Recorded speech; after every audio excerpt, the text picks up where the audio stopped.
So, good day guys. So, meron nang tayong gagawing board ng Manitok Ice Machine. So, pang IY model, no? So,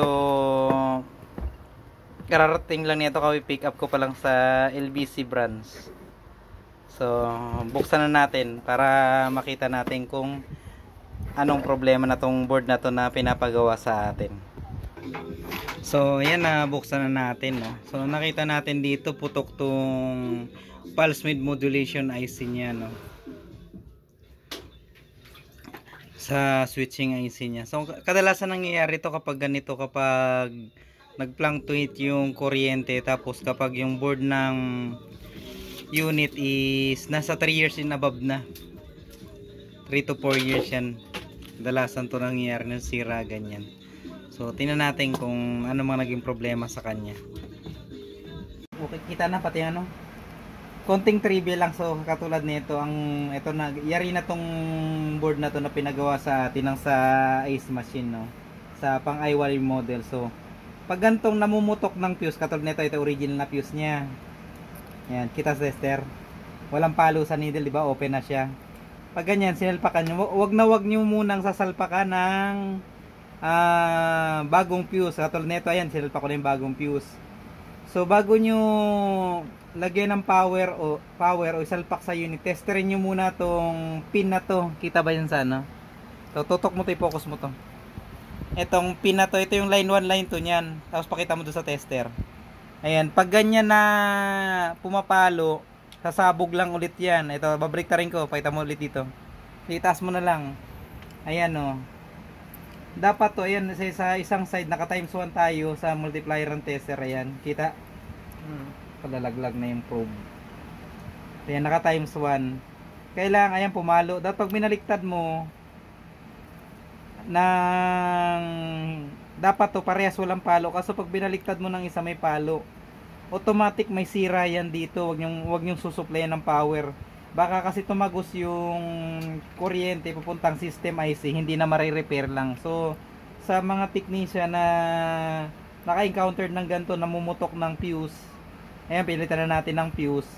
Testerin nyo muna to. Ito, yan, katulad nyan, puputokin ulit nyan. Nakita yung pumapalo. Ayan. Pause mo muna. So, ito pa, may isa pa siyang trouble, ganito rin. Ayan. Naka times 1 tayo. Itong pin na to, kita? Ito yung pin na yan, nabaliktaran na yan, may resistance pa rin. Hindi pa natin kasi nahanap yung sira niya na yan, may resistance pa rin, nagapalo pa rin. So may mga ganyang hindi kasi para-parehas eh. Ayan, mamumutok din ulit ng fuse yan pag ganyan. So isa pa na itong pin dito. Ayan, dito sa gitna, yan no. Ayan, may shorted itong pin na yan, kita mo sa test probe. Pakita mo test probe, ayan. Nagapalo. Ayan no. May sira pa yung pyesa. Ngayon, nahanapin nyo muna kung ano yung mga sirang pyesa. Ayan, mamumutok din yan ng fuse. So, kaya lahat ng mga sirang pyesa, mapalitan muna. So, papakita ko sa iyo yan bago, papalitan na natin yung mga pyesa na ganito dapat pag tinesting. Sige, post mo. So, ito na yung kapag napalitan siya ng pyesa. Ganito dapat yan pag tinesting. Kahit baliktaran, naka times 1 tayo sa tester. Dapat itong pin na to, yung line 1, line 2 dito, walang palo yan no. Ito, walang palo. Baliktaran natin ang polarity ng test probe. Walang palo. So, okay, safe na yan. Pwede ka na ngayon mag-supply ng power.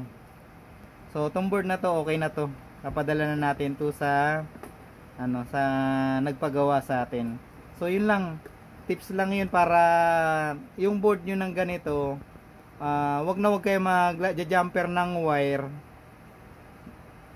Tapos isusupply nyo ng power.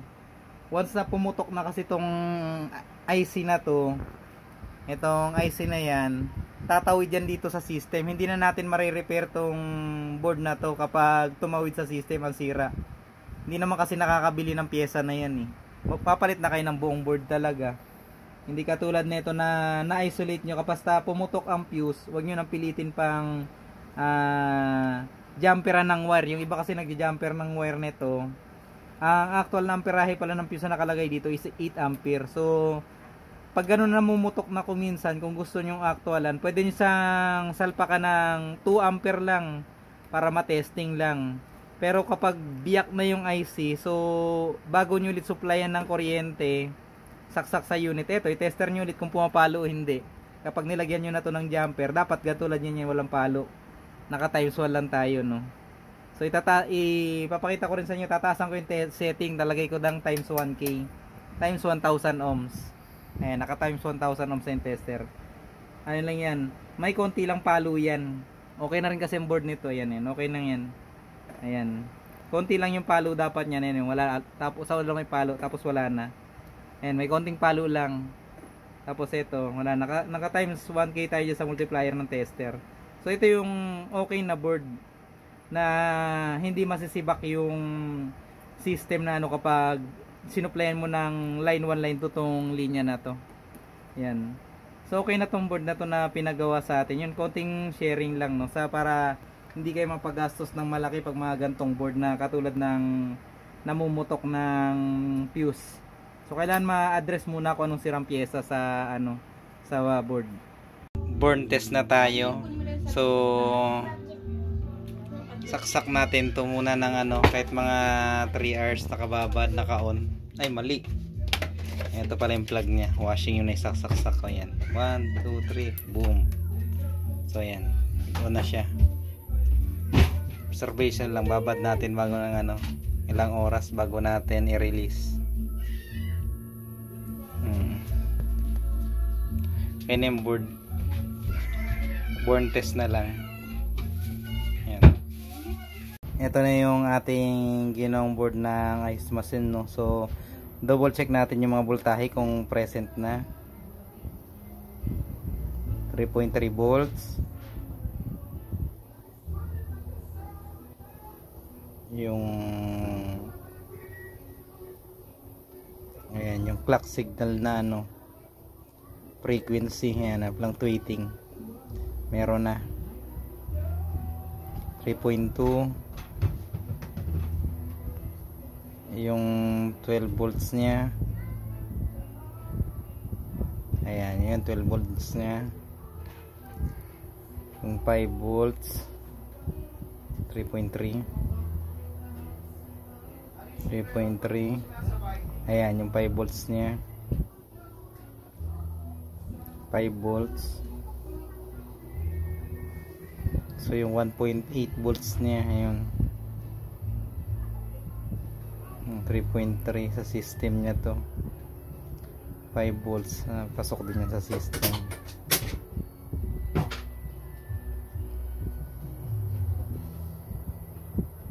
Ayan. So kompleto naman yung mga supply niya for mga 3.3. So okay na to.